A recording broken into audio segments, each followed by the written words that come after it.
think. People say, we haven't seen the bottom. Hell, we saw the bottom last summer. Yep. We've been, now we're just crawling off the bottom, but we saw the bottom last summer. That's as bad as it gets. There's a lot of collateral issues and property changing hands right now that was because of last summer. But things have been better since then. Are you talking about commercial real estate? Mm-hmm. Mm-hmm. Only commercial, we're talking about commercial. Mm-hmm. Office buildings, industrial. I mostly specialize in office and industrial. I don't buy apartments ever. I don't like retail, but I buy it sometimes. But what you just said, you're talking about all generally or commercial. General commercial. Mm-hmm. Mm-hmm. And quite frankly, most multifamily, at least multifamily more than 100 units, is like industrial or retail or office buildings in terms of the way it performs. And it's almost all owned by institutional buyers.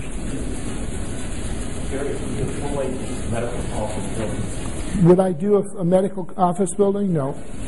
No, I just wouldn't. I wouldn't do storage.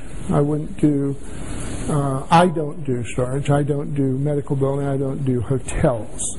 I don't do apartments. Because when I was coming up, I never had the money to do a big apartment, and that's the only things that made sense to me. And so I just, I'm too old. I'm more than 40. I'm so old that I'm not going to be able to change my spots and go back and learn something. I don't have to learn something new. But I don't have anything against it. Some people think apartment's the only way, So I don't like to be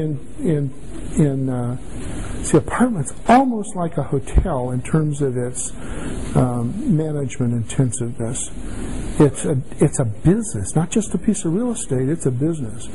You own a 20,000 square foot steel warehouse. Practically nothing can destroy it. It rents for 5 years at a time to businesses, and it's a little easier to predict whether a business is going to go out of business versus whether a family is going to pay their rent on my apartment. Then you only got two people to deal with. It's two businesses. Exactly. And heaven forfend, the guy moves out in the middle of the night. What do I have to do to get that warehouse ready for the next guy? I don't go in and repaint, and it's not painted. I send a guy in with a blower, and he blows it, sweeps it out. My problem with office is, at least where I'm from, is that you see so many vacant, especially in the down economy. A lot of businesses going out of business. So, I mean, how do you got that? What city are you talking about? Well, Jackson, Mississippi. Jackson, Mississippi. Yeah. I have a friend in Jackson, Mississippi that just loves the economy in Jackson, Mississippi.